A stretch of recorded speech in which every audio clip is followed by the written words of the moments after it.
I'm told you're going to kill us after this mass extinction. Is that true?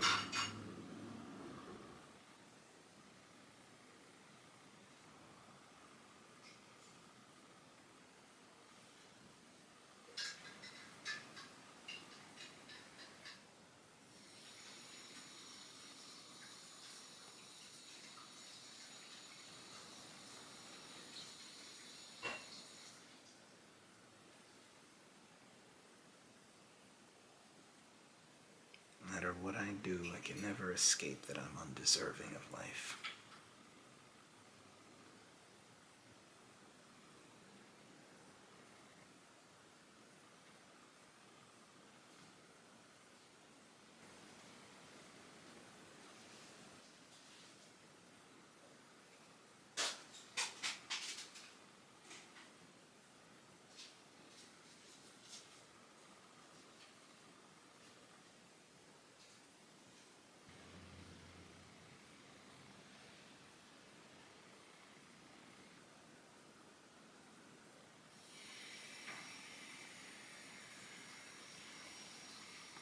I've been having this dream. I gave you that dream Why? to help guide you to the core life property. What does that mean? There's a property of all living things, both physical and spiritual, that all living things instinctively attempt to become more like. Why? Because they always have. Living things are often caught in meaningless cycles of repetition because they're made of pieces that can't move of their own power to assist the formation of complexity, let alone complex life. So they'll often overdo things, often to the point of self-destruction. Think of it this way. A fish doesn't swim because it thought it was a good idea. A falcon doesn't fly because it was inspired to do so by its parents. A dog doesn't smell in the spirit of exploration. They do these things because they are an inalienable aspect of those beings. They couldn't escape it even if they wanted to. And there is something that living things value in being subject to this compulsory, inescapable force of nature. For no other reason than that they always have.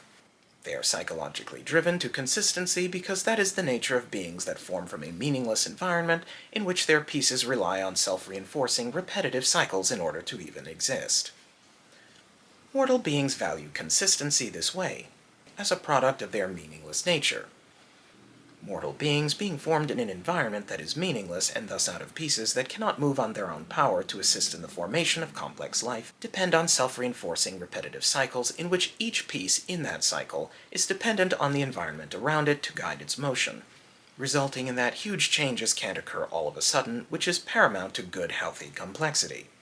As a result, the mortal world is a messed up place.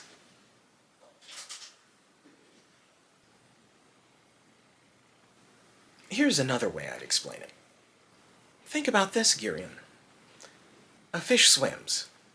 A falcon flies. A dog smells. A cat sees in the dark. What does the Homo sapien do? The cow goes moo, the cat goes meow, the dog goes bark bark. What does the Homo sapien do? Why, he thinks. Now, what is thought? What does it look like? What does it smell like? How does it affect the world around it? It allows them to use the dog to enslave the sheep, and take the stones from the ground, and smash them against each other, to fashion implements to skin the sheep alive and wear their fur for themselves, to rip the minerals from the ground, and the wood from the trees, and use it to build structures.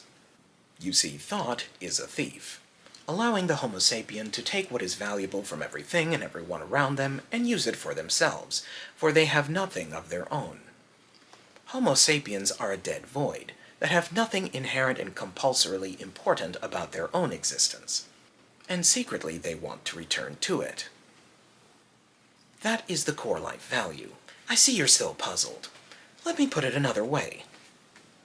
There was a movie called Happy Feet. You know it. Yes. In this movie, the penguin Mumble, amidst its journey to stop the Homo sapiens from overfishing their oceans and otherwise destroying their environment, finds its way into a zoo, where Mumble finds that the other penguins are domesticated, which the movie presents as a psychological perversion. And soon enough, Mumble follows suit. Now, why is this? In this film, Homo sapiens are expressing that being confined your entire life in a domestic environment is dangerous for the mind and spirit. But why is that? Surely, for any living organism, being trapped in an enclosure that's 27 feet in diameter would be upsetting. But not more upsetting than being in the wild. Or at least one would think. Mumble comes from an environment where there is more space, but how much of that space do they really use? They can see it, but do penguins really go on leisurely strolls around the Antarctic? No. There's brutal weather, regular food shortages, and the constant threat of being eaten alive. You would think that being born and living in this would be far more traumatic for Mumble than living in captivity is for these other penguins. Yet in this mortal film, the penguin Mumble is being presented as being psychologically healthy in some way that the other penguins having been born and raised in captivity are not. And this emphasizes the core life factor, that there is something inherently valuable about being subjected to the compulsory aspects of life. Why Homo sapiens find it annoying and disrespectful when domestic Homo sapiens do the Eastern namaste one-arm greeting, or why they don't like you using an accent or a language that you are not born with.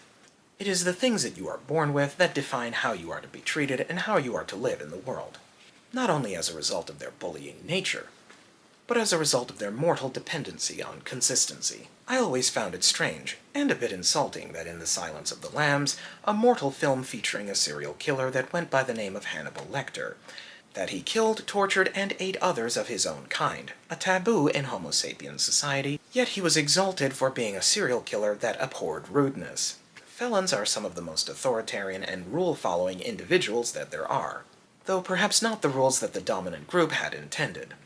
Felons will be the first people to tell you how you're to walk and how you're to talk, and how when he comes in, you look at him this way, you stand up straight, you talk that way, you don't mess around, as they are attempting to compensate for that they are not acting under the compulsory aspects of life. They are making a choice, and must atone for this choice by giving up control to the compulsory aspects of whatever society that they're in. Ultimately, nature is brutal and unfair. Homo sapiens preferring not to live under compulsory natural Darwinian rule, and live under their own rules that advocate certain values of equality and justice. Though even then, they deviate from these things trying to return to the natural world, for they feel that they cannot sustain whatever good things that they've gotten out of it, particularly when there is turmoil or mass pain or destruction. Homo sapiens will tend to want to revert. Homo sapiens will tend to change to whatever they feel is the natural core property in that time and place in the world, for there is an inherent value in it. It is this that guides you, and I gave you this dream to bring your attention to it. It connects you to Zeus in a way that the other super soldiers are not, and it will lead you directly to him. Why? It is your fate to fight him.